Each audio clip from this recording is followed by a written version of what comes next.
وبارك وسلم وسلم السلام عليك يا رسول الله يا نبي الله يا حبيب الله صلى الله عليه وسلم. أعوذ بالله من الشيطان الرجيم بسم الله الرحمن الرحيم. اللہ کے نام سے شروع جو نہایت مہربان اور رحمت والا ہے.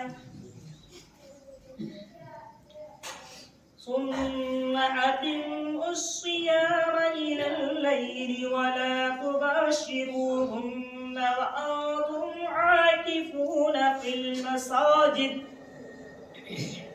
عشاء ہوتا ہے پھر رات آنے تک روزے پورے کرو اور عورتوں کو ہاتھ نہ لگاؤ جب تم مسجدوں میں اعتکاف سے ہو. اب یہاں پر بات آ رہی ہے تبارک و تعالی ارشاد فرماتا ہے کہ پورے جو رات میں کھانے کی اجازت دی ہے تو مغرب سے لے کر جو ختم سحری کا وقت ہے وہاں تک صبح صادق تک آپ کھا سکتے ہیں. اس کے بعد جو ہے کھانا پینا اور باقی کام بھی تمہارے اوپر حرام ہو جاتے ہیں. جس طریقے سے جو روزے میں کھانا پینا حرام ہے اسی طریقے سے بیوی کے ساتھ رہنا بھی مطلب بیوی کے ساتھ صحبت کرنا بھی حرام ہو جاتا ہے. حالانکہ وہ حلال ہے, جیسے کھانا حلال ہے پینا حلال ہے اسی طریقے سے آپ کی بیوی آپ کے لیے حلال ہے. لیکن روزے کی حالت میں آپ کو رکنا ضروری ہے, آپ کو وہ حرام ہو جاتی ہے تو اس وقت میں آپ نہیں مل سکتے. اور شاید عورتوں کو ہاتھ نہ لگاؤ جب تم مسجدوں میں اعتکاف سے ہو. سبحان اللہ, اعتکاف کی فضیلت یہاں پہ دی. اگر آپ اعتکاف میں بیٹھے ہوئے ہو تب بھی آپ بیوی کے پاس نہیں جا سکتے ہو. اچھا روزے کی کنڈیشنیں بھی ہیں. اعتکاف میں آپ بیوی کے پاس نہیں جا سکتے. اعتکاف میں رات میں آپ مسجد سے باہر نہیں نکل سکتے ہیں. اعتکاف میں آپ رات ہو یا دن ہو مسجد سے باہر اگر آپ نکلیں گے تو آپ کا اعتکاف ٹوٹ جائے گا. جب اعتکاف ہوتا ہے کب سے کب ہے؟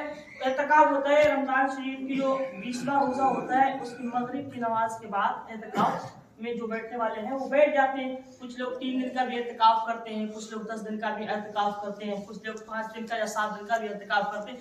بہتر یہ ہے کہ لاسٹ کے جو 10 روزے ہوتے ہیں ان میں اعتکاف کیا جائے. سبحان اللہ.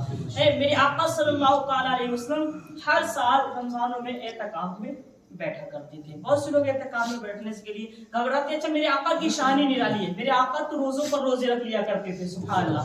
اس کے بارے میں بھی ایک جگہ پہ آیا ہے, آپ سماعت کریں. اس کو صوم مثال کہا جاتا ہے. ہم اور آپ کھاتے پیتے بھی ہیں. میرے آقا صلی اللہ علیہ وسلم افطار بھی نہیں کیا کرتے تھے اور سحری بھی نہیں کیا کرتے تھے, روزے پر روزہ رکھ لیا کرتے تھے. وہ سماعت کریں. یاد رہے کہ بغیر افطار کے اگلا روزہ رکھ لینا اور یوں مسلسل روزے رکھنا صوم مثال کہلاتا ہے, اور یہ ممنوع ہے. ہمارے اور آپ کے لیے منع فرما دیا گیا. کیوں؟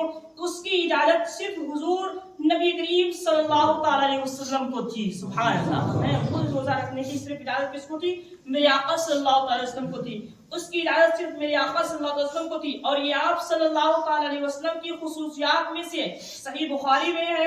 حضرت ابو ہریرہ رضی اللہ تعالی عنہ سے روایت ہے, رسول کریم صلی اللہ تعالی علیہ وسلم نے صحابہ اکرام رضی اللہ تعالی عنہم کو صوم وصال کے روزے رکھنے سے منع فرمایا تو انہوں نے عرض کی آپ تو وصال کے روزے رکھتے ہیں. ارشاد فرمایا تم میں سے میرے جیسا کون ہے؟ سبحان اللہ.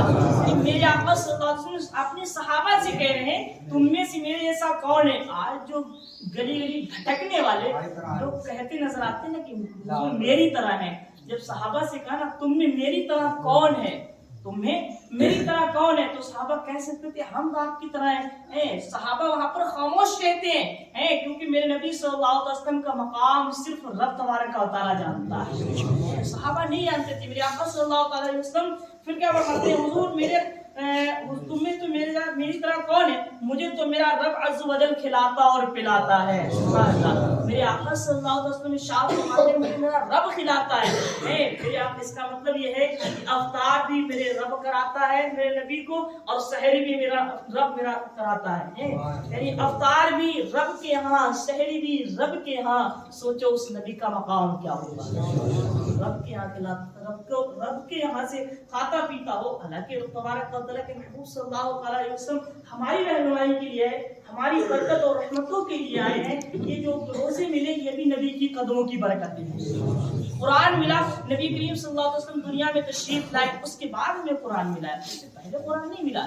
جب میرے نبی تشریف لائے اس کے بعد قرآن ملا. روزے فرض ہوئے